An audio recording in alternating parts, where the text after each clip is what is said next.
Just a bit of a content warning is there will be a segment in this that'll be a lot heavier than the rest. And of course, like once we get there, there will be another warning in the form of text, but just letting you know. And another thing as well is everything that I say in here does not apply to everyone with this sort of aesthetic or like everyone with this sort of lifestyle. In the video, I won't be constantly clarifying. Like there will be times where I clarify, but it won't be a constant thing. So I just wanted to do it now. No, this does not apply to everyone. Just because you like cute things does not automatically make you a bad person. Every few years, the internet will give birth to a new archetype.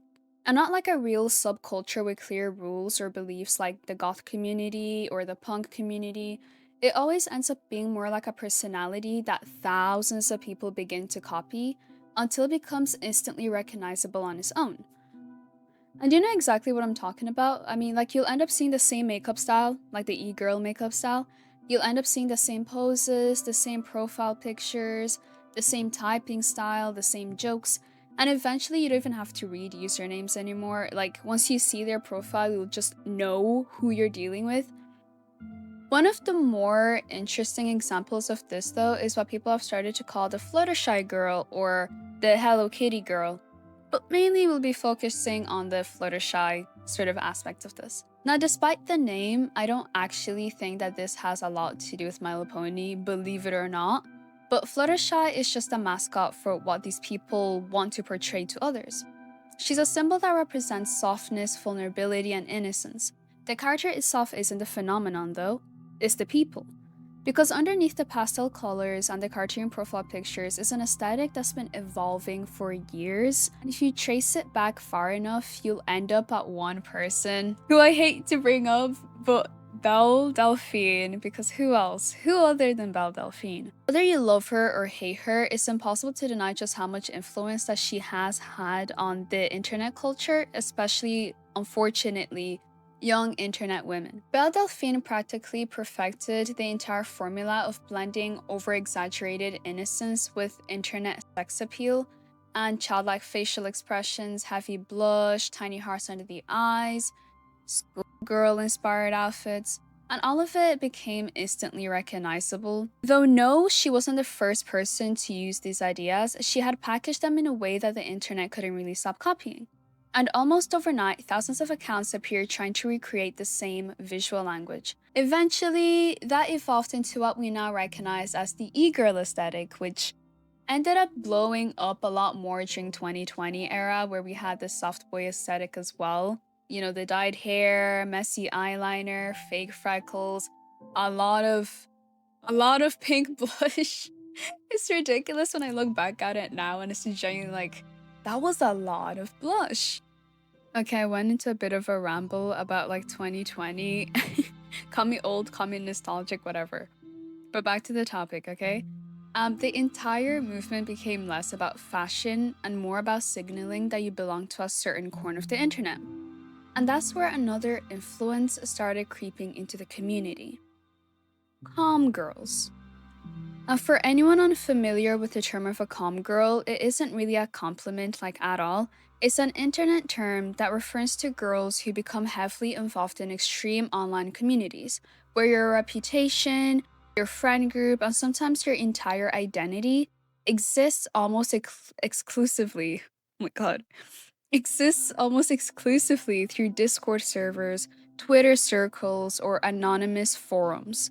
It's an identity that's built online for online people. And I find it interesting how the internet it standardizes itself. Everyone wants to look unique, yet somehow they all end up having the same exact style. It's always copy and paste. You want to look unique, but at the same time you don't want to stand out. So which one is it? That's what makes this phenomenon so interesting, because beneath all the individuality, like that people at least claim to have, is an incredibly uniform aesthetic.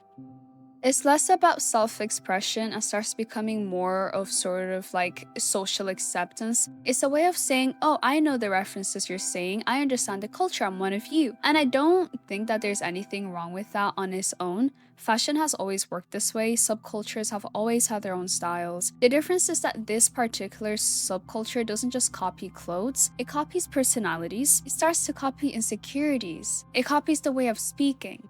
And eventually, it even starts to copy the ways of thinking. And that's where the conversation becomes a lot more complicated than just eyeliner and, cute Fluttershy or Hello Kitty profile pictures.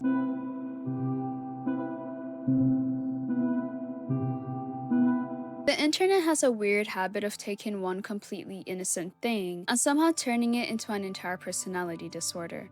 A video game becomes someone's whole entire identity, a cartoon pony somehow becomes the mascot for one of the strangest groups of chronically online people you'll ever come across. And before anybody gets defensive, no, this isn't about My Little Pony, because Fluttershy didn't do anything last time I checked.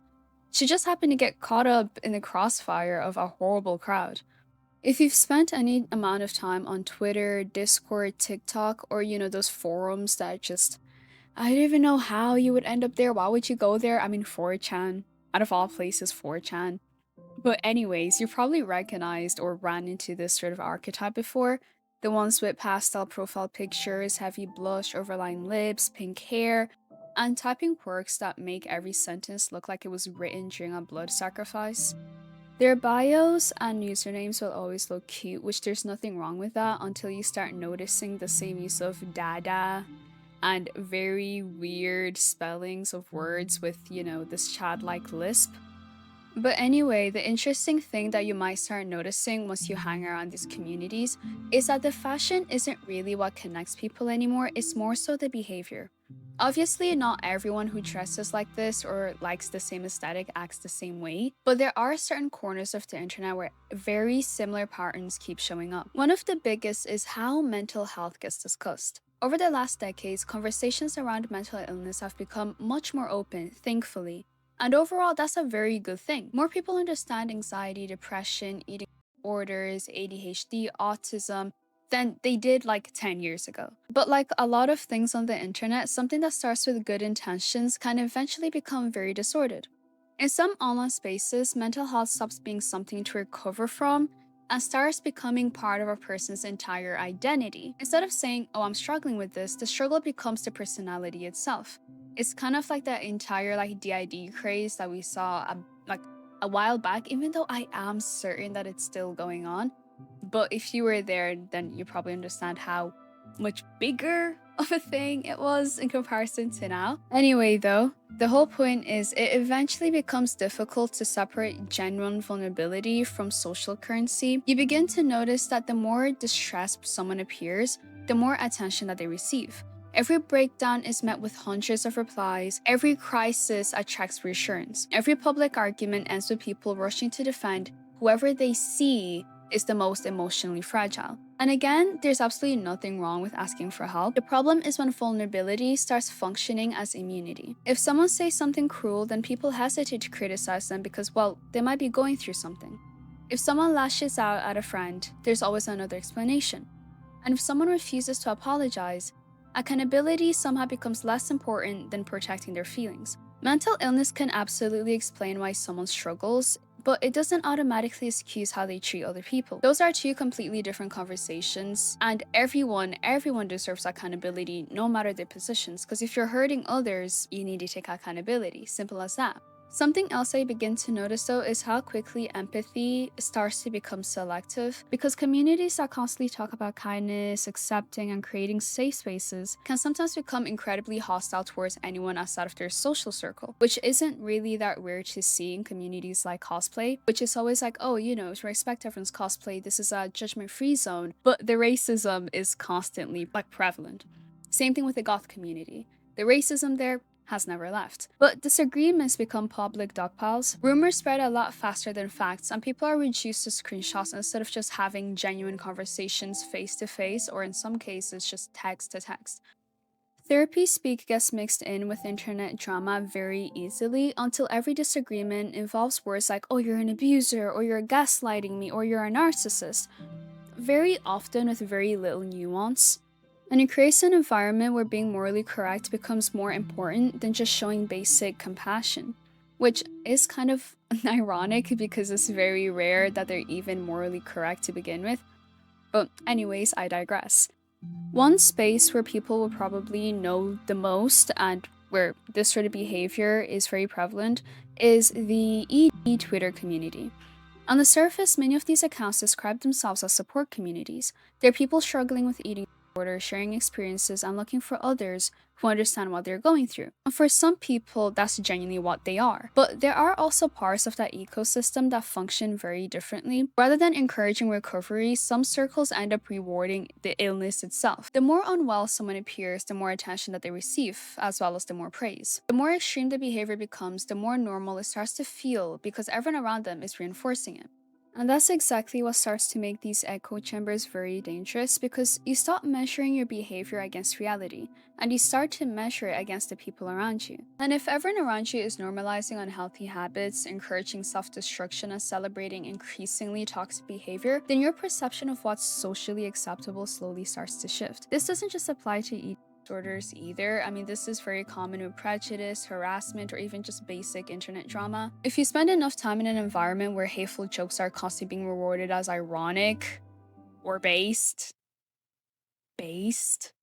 um, and cruelty is dismissed as just trolling, then those behaviors slowly start to become part of the actual culture itself. Not because everyone genuinely believes them, but because they're useful, they get attention, they get laughs, and they also get them acceptance into communities where they'll get the most validation. And the human brain is surprisingly very good at recognizing whatever earns them the most rewards. So if being kinder doesn't really get them anything, but being outrageous does, it doesn't take long before people start adjusting themselves accordingly. Sometimes that means becoming louder, sometimes that means becoming meaner, and sometimes it just means saying probably like the worst stuff you could really envision. And it's usually things that they necessarily wouldn't have said before joining those spaces. Either way, to them, belonging starts to matter a lot more than the principles and morale that they held. And that's what makes the community so fascinating and at the same time like really concerning. Because the problem isn't that they're online, it's the fact that they slowly start to reshape a person's sense of what's normal. They no longer care about basic human rights. Even if they're a woman, they suddenly don't care about misogyny. They don't care about the next femicide taking place. They just don't care as long as they're getting validation from primarily men.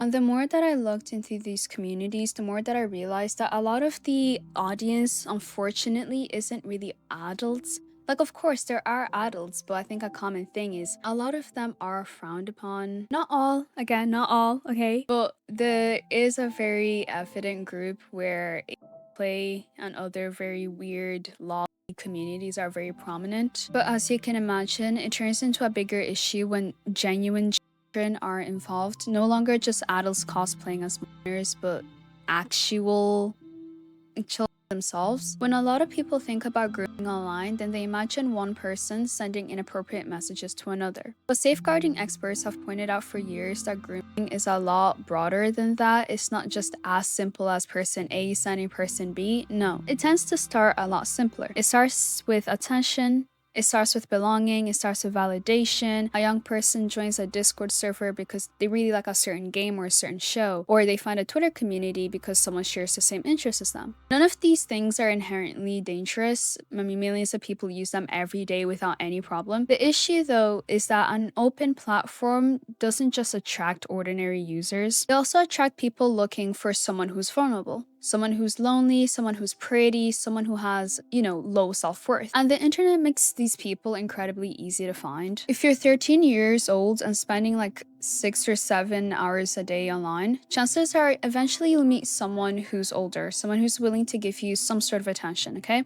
They'll compliment you, they'll tell you that you're so mature for your age, and it'll make you feel like you finally found someone who's understood you. For a teenager, that's all incredibly powerful, especially if you don't feel understood anywhere else. The problem is that acceptance comes with a lot of conditions. Slowly, the jokes change, the conversations become a lot more extreme, being offensive becomes irony, being cruel becomes honest and based, I hate that word. Questioning the group becomes a sign that you're too soft, like you're a snowflake, or that you've been manipulated by others outside the community. You don't notice it happening because it rarely happens overnight. It just happens one conversation at a time, one meme at a time, one server at a time. And that's why anonymous places can be so influential, especially places like 4chan again. Whether it's parts of Discord, image boards like 4chan, or tightly knit circles on social media, these environments create the feeling that you've discovered the real internet, okay? No one here is soft. No one here is too busy, like, caring about people's emotions. No, you can say whatever you want, free speech, no consequences. For a lot of teenagers, that feeling is exciting, especially when you have, like, a very big group behind you, constantly backing you up and encouraging you. But for a lot of these kids, this becomes like an environment that teaches them how to think, how to speak, how to value themselves, and how to value other people. Children have always looked to people around them to figure out how they should become.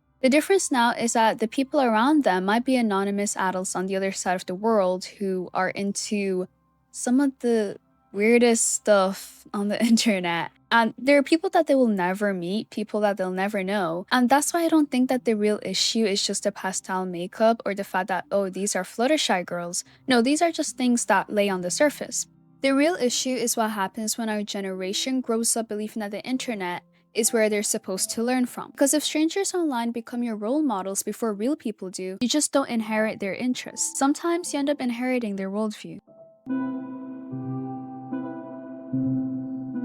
Okay, that's the end of that. There was another segment that I was going to put in here, which is basically my personal investigation into a Discord server that I found where, well, as you can imagine with the topic of this video, where there's a lot of Hello Kitty or Fluttershy girls. And I will be putting it in, it'll be its own video essentially, because I do think it is quite heavy because, again, it's quite disgusting. I don't think it'd be appropriate to put into this video. And I've already started working on that other one. As of right now, I have reported the major accounts, the owners, and everything, and I'm hoping to get a response back as soon as possible. But yeah, thank you for watching, and if you're interested, you can come back next time.